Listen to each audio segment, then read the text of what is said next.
Quem nunca teve uma grande ideia?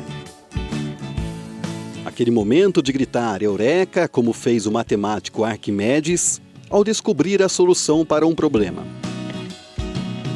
A gente não inventa coisas a partir de um único caminho, né?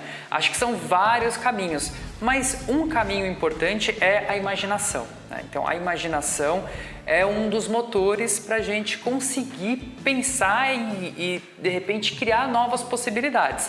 Só que, mesmo esse processo de criação, também tem uma coisa anterior, que é o quê? A nossa bagagem.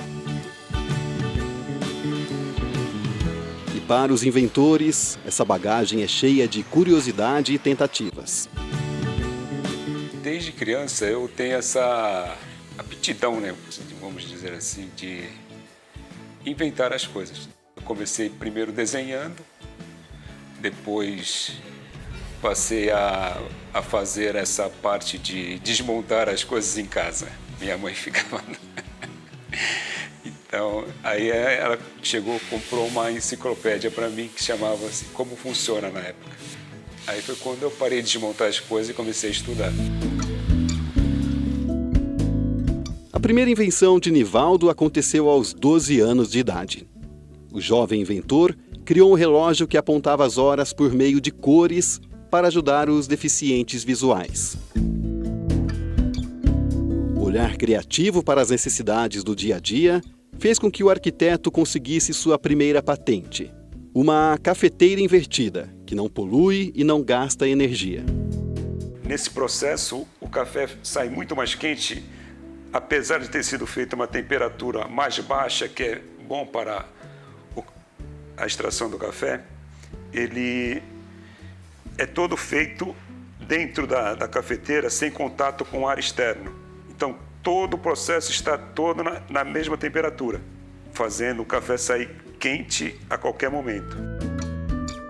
Mais saudável, mais ecológico, já que ele não tem resíduo nenhum, não solta nenhum resíduo, porque não tem cápsula, não tem filtro, o filtro dele é permanente, né? O filtro de aço inox, então e não polui nada, ela é toda feita sem poluição nenhuma. Além de ela usar baixa temperatura, também é outra coisa ecológica, porque o calor, quanto mais calor você precisa, mais energia você precisa usar. Se eu tenho uma ideia super legal, super criativa, tal, mas ela não resolve nenhum problema, não atrai atenção, ela não vale nada, né? Vale muito pouco. Então, a ideia do processo de valorizar, né, dar um valor para aquela invenção, para aquele produto, vai ser o quanto que ela impacta no mercado. Inventor pobre é maluco. Quando ficar rico, vira gênio. Aqui na Inventolândia, um museu de invenções localizado em São Paulo, a busca pelas soluções criativas está por todos os lados. Esse aqui chama Pipo Refri. Ele teve a ideia para quem gosta de cinema, assistir filme. Então aqui coloca o refrigerante, aqui a pipoca e você consegue segurar tudo com uma mão só. Não precisa ficar naquela de ter que segurar com as duas mãos, não tem mais mão para segurar a bolsa. Foi como surgiu o espaguete de piscina, uma invenção totalmente brasileira. Um produto que todo mundo conhece é o espaguete de piscina, né? Deu muito dinheiro, todo mundo que tem piscina em casa conhece o produto. Adriano Sabino, o criador do objeto, trabalhava na construção civil quando percebeu que a espuma usada como isolante térmica flutuava. Foi só juntar a visão com a necessidade que, pronto. Piscina que é piscina, tem que ter um espaguete colorido. Mas entre a invenção e a materialização há um longo caminho. A gente tem uma ideia de que uma invenção acaba saindo da cabeça de alguém, indo para o mercado e funcionando de uma maneira muito fluida. Mas, na verdade, não é bem assim que funciona, né?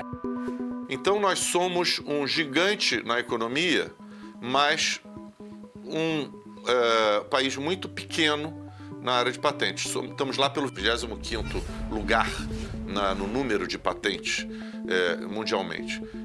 Então isso não é compatível, não é equivalente à importância ao tamanho da nossa economia. Não adianta você querer trilhar o caminho do sucesso com uma invenção sem que você tenha dinheiro. Para registrar a patente custa, para poder fazer protótipo custa, para poder se comunicar com o mercado custa, para você viabilizar uma negociação jurídica custa, tudo tem custo. Então, às vezes, uma invenção, uma nova ideia, ela para justamente pelo lado financeiro. A gente está falando de ciência, tecnologia, inovação, são conceitos que se complementam e o que nos frustra no Brasil não é a nossa posição, é a gente não estar vendo avanços, é a gente estar vendo que a gente está estagnado. Esse que é o grande desafio. Apesar dos desafios, a inventividade do brasileiro vai longe. Porém, quando a gente olha para essas pessoas menos favorecidas, em regiões menos favorecidas, existe um potencial de inovação que é a partir da necessidade. Então a pessoa está vivendo ali um desafio, ela não sabe como lidar com aquilo e ela começa a pensar em soluções, em alternativas para fazer aquela coisa funcionar. Que o diga Nivaldo, que não para de achar soluções. Um espremedor de pasta de dente, que também eu já tinha inventado há bastante tempo e não conseguia fazer um protótipo funcional, porque ele tem que ter uma elasticidade no plástico, uma resistência às medidas. E a partir de que eu adquiri a impressora, que agora também está tudo um preço acessível, ele não serve para espremer, ele serve para segurar a pasta na posição como se ela estivesse sempre cheia. É tremendamente inventivo. O brasileiro é maravilhoso. Aliás, ele sempre diz, né, que o brasileiro tem soluções, né, que se a gente tivesse financiamento, a gente ia ser a nação mais criativa do planeta, né? E mais do que isso, o brasileiro é muito trabalhador, né? O brasileiro, ele é empreendedor.